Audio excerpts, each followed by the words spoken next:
Eddie says, if I have any inquiries about a game I want to purchase or a trailer review, I go to IGN YouTube channel.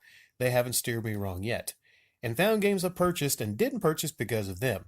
Also, Rick, what do you think of gaming franchises? For example, I played Tomb Raider, the Definitive Edition, and Rise of the Tomb Raider on Xbox One, so naturally, I picked up Shadow of the Tomb Raider on Xbox One. In my opinion, certain franchises games I get for certain gaming systems seems like weird to play Final Fantasy series on anything but PlayStation.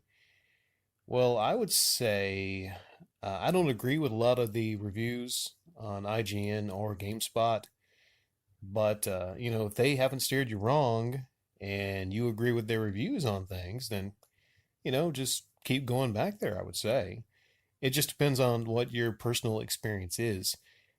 I think you recently asked me about Borderlands recently. You saw I was playing Borderlands, the Telltale game, and then you got it because, I don't know if I recommended it. I just said it was pretty good. Um, a lot of the time, if I'm featuring gameplay from something, it's something I like most of the time, but sometimes it's a joke. Like I had, I think, Pimp My Ride footage on the PS2 on a couple games. So sometimes I'll just put something in there that's kind of like a joke. Like I thought about featuring some Rogue Warrior footage. So don't always think just because I'm playing something, it's something I like really recommend. Plus, I'm really probably not the guy. I'm not like a gaming expert on things. I can just tell you my one opinion. And to a lot of people out there that review games for a living, it's just opinions are kind of like assholes, okay?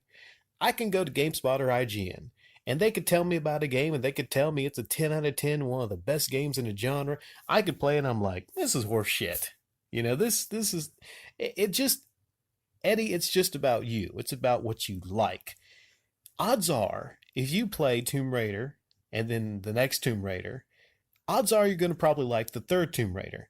Because the thing about franchises is, unless there's a drastic departure, they try to keep those games very similar. They might change some things about it, but they try to keep them very similar.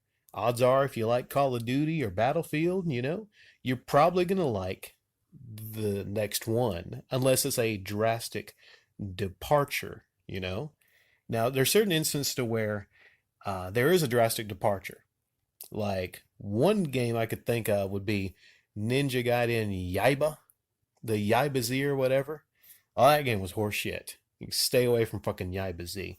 Wasn't anything like the other Ninja Gaiden games. Sometimes they'll sneak one there in on you, or like Dead Island, the cartoonish Dead Island, Escape from Dead Island.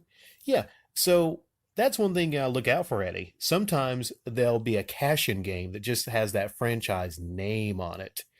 But it's very important to also just check in the comment sections under a game. Like if you see a review of a game somewhere, go into that comment section, and just kindly ask people, hey, what do you think about the game? There's a lot of friendly people out there on the internet that'll actually just tell you their real experiences with it. Um, Many times I would trust people like you I talk to in the comment section, you and other people. If there's a game I want to play, I'd be like, hey, have you played this? Do you like it? I'll call up some buddies and I say, hey, man, what's your view on it? Mostly, you just want to stick with what you like, and you sound like the kind of person that likes a lot of different gaming genres, and you don't seem that particular. So yeah, hopefully, if you ask me my opinion on something or anyone else in this comment section, uh, hopefully that'll work out for you.